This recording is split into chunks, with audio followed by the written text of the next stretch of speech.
To set the leverage, you need to tap on Trade at the bottom center.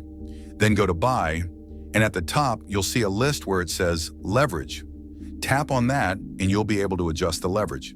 However, keep in mind that on Bitpanda, only a maximum 2 times leverage is allowed.